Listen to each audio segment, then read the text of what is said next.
സഹോദരന്മാരെ, ഈ വീഡിയോ നിങ്ങളെയൊക്കെ ശ്രദ്ധയിൽപ്പെട്ടിട്ടുണ്ടാവുമെന്ന് കരുതുന്നു. ഇത് ഇന്നലെ രാത്രി നടന്നതാണ്. ഇന്ന് രാവിലെ മുതൽ കേരളത്തിലെ പ്രബലമായ മാധ്യമങ്ങൾ മുഴുവനും ഈ വാർത്ത റിപ്പോർട്ട് ചെയ്യുന്നുണ്ട്. എന്നാ സംഭവം? വടകരക്കടുത്ത് കണ്ണൂക്കര എന്ന് പറയുന്ന പ്രദേശത്തെ പള്ളിയിൽ ഇരു വിഭാഗങ്ങൾ തമ്മിൽ ചേരിതിരിഞ്ഞ് ഏറ്റുമുട്ടി പള്ളിന്റെ ഉള്ളിൽ. അതാണ് വാർത്ത.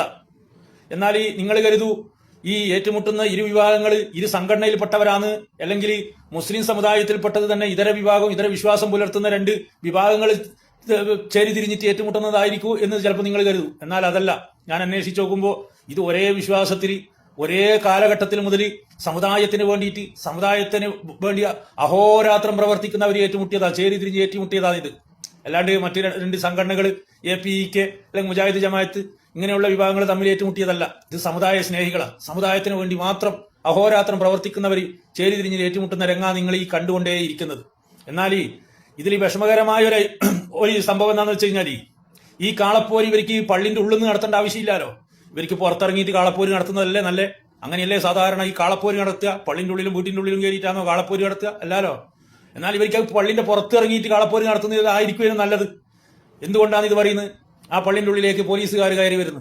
അവർ ആ ഷൂവോടുകൂടി കയറി വന്നിട്ടാണ് ആ പ്രശ്നത്തിൽ ഇടപെടുന്നത്, ലാത്തി വീശുന്നത്. ഈ വീഡിയോ നിങ്ങളൊന്ന് കണ്ടുനോക്കിയാൽ ശരിക്കും ആ പോലീസുകാരെ കാലിനുള്ള ഷൂ.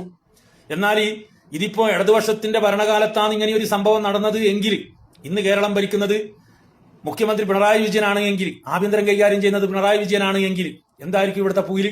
എത്രമാത്രം സമുദായ സ്നേഹികൾ എവിടുന്നല്ലോ ഓടി വന്നിട്ടുണ്ടാവും. പ്രത്യേകിച്ച് സി ദാബൂദിനെ പോലെയുള്ള, ആബിദ് അടിവാരത്തെ പോലെയുള്ള, നാസർ വൈസി കൂടത്തായിയെ പോലെയുള്ള, അതേപോലെ വഹാബുദ്ദീൻ നദവിയെ പോലെയുള്ള, സമദ് പൂക്കോട്ടൂരിനെ പോലെയുള്ള സമുദായ സ്നേഹികൾ വന്നിട്ടുണ്ടാവില്ലേ?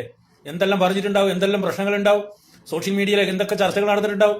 കേരളത്തിലെ പൊതുമാധ്യമങ്ങൾ മുഴുവനും മറ്റൊരു വാർത്തയെ റിപ്പോർട്ട് ചെയ്യാണ്ട് ഈ വാർത്തകൾ മാത്രം ഊന്നി സംസാരിക്കുന്ന രംഗം ഉണ്ടാവില്ലേനാ? ഇപ്പൊ ആർക്കും ഒരു വിഷമവും ഇല്ല, പ്രയാസവും ഇല്ല. കാരണം എന്നാ, ഇന്ന് കേരളം ഭരിക്കുന്നത് പൂക്കി മുഖ്യമന്ത്രി VD സതീശനാണ്. അതേപോലെ തന്നെ ആഭ്യന്തരം കൈകാര്യം ചെയ്യുന്നത് രമേശ് ചെന്നിത്തലയാണ്. ആ മന്ത്രിസഭയിൽ സമുദായത്തിന്റെ എല്ലാറ്റിനും വേണ്ടിയിട്ട് പ്രവർത്തിക്കുന്ന സമുദായ സ്നേഹികളായ ഘടാഘടിയന്മാരായ 5 മന്ത്രിമാരുണ്ട്. അതുകൊണ്ട് ആർക്കും ഒരു പ്രശ്നമില്ല. വല്ലാത്തൊരു അവസ്ഥ തന്നെ അല്ലേ? പള്ളിന്റെ ഉള്ളിൽ നിന്ന് നിങ്ങൾ ഈ കാളപ്പോര് നടത്തുന്നതിന് പകരം ഇനിയും തന്നെ പള്ളിക്ക് പുറത്തുനിന്ന് നിങ്ങൾ ഈ കാളപ്പോര് നടത്തുന്നതായിരിക്കും നിങ്ങൾക്ക് നല്ലത് എന്ന് നിങ്ങളോട് പറയാനുള്ളൂ. നിങ്ങളെക്കുറിച്ച് ചിന്തിക്കുമ്പോൾ ലജ്ജ തോന്നുന്നു. കാരണം മുസ്ലിം സമുദായം പല സംഘടനാ സങ്കുചിതത്തിന്റെ പേരിൽ പല പ്രശ്നങ്ങളും പല മഹലുകളിൽ ഉണ്ടായിട്ടുണ്ട്. അതിനെല്ലാം ഇപ്പൊ ശമനമുണ്ട്. പ്രത്യേകിച്ച് സുന്നികൾ യോജിച്ച് മുന്നോട്ട് പോകുമ്പോൾ സ്വന്തം കൂട്ടത്തിലുള്ളവർ തന്നെ ചേരിതിരിഞ്ഞ് അടിയ്യ. അവിടുത്തെ പ്രശ്നം എന്നാ? അവിടുത്തെ ഉസ്താദുമായി ബന്ധപ്പെട്ടുള്ള പ്രശ്നം പോലും. അതിനെക്കുറിച്ച് പിന്നീട് പറയാം. ഏതായാലും ഇത് വളരെ മോശമായി പോയി. ഇന്ന് നബിദിനാണ്.